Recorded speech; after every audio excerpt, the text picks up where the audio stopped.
Do you like the Soviet Union? Do you want to experience the peak of Soviet powers in the 70s with a little bit of gambling? Well, you're in luck, cause a new gacha game just got announced that will show you the glory of the yellow hammer and sickles. And what is this? Anime waifus wearing winter combat clothes, wielding AKs and speaks Russian? That's right, this entire video is gonna be a communist propaganda. Get bamboozled, Westoids. Okay, jokes aside, with more and more gacha game releasing that either uses a style of futuristic sci-fi or old sword and shield medieval, we finally get to go back to rifles and machine guns. Also, girls on tanks.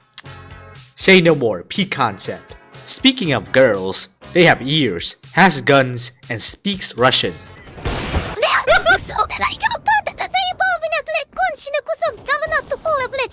Need I say more?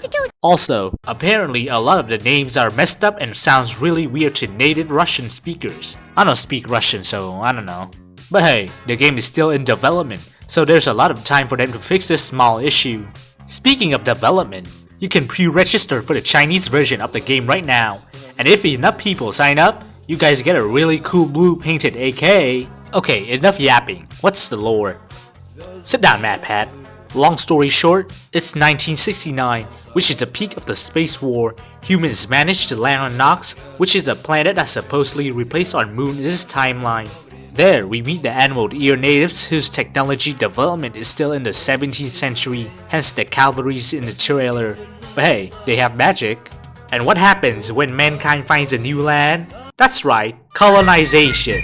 Ah, typical human behavior. Now, the narrative said that 1969 was 31 years ago. So, following that, our current timeline would be in the year 2000.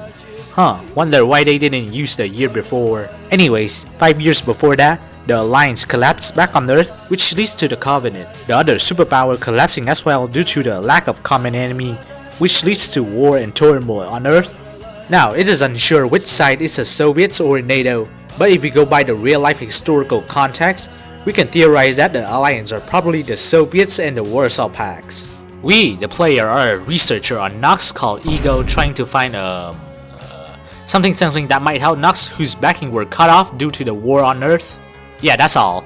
Anyways, the gameplay is a combination of Blue Archive with the miniature figures on the battlefield and Arknights for the tactical game element. I do see a lot of people disappointed after seeing the gameplay trailer, saying it's just another cash grab mobile slop. Bro, at least spell gacha right first. I mean, I also don't want a game where everything can be automated and I just sit there hoping my power is strong enough to defeat the boss. We don't know if the real-time strategy in the game requires you to actually interact with the game or just sit there and watch your waifu shoot at the enemy. But all we have right now is a single gameplay trailer, so let's hope it's a format that becomes true. Despite that though, I'm still really hyped about the game. Let's hope the wait will be justified. So, what are your thoughts about the game? Holy fucking shit, you can control the trains and battle! You control the trains and customize it! I'm going to cut! Мягкое кресло, клетчатый плед, не нажатый во время урок. Солнечный день в ослепительном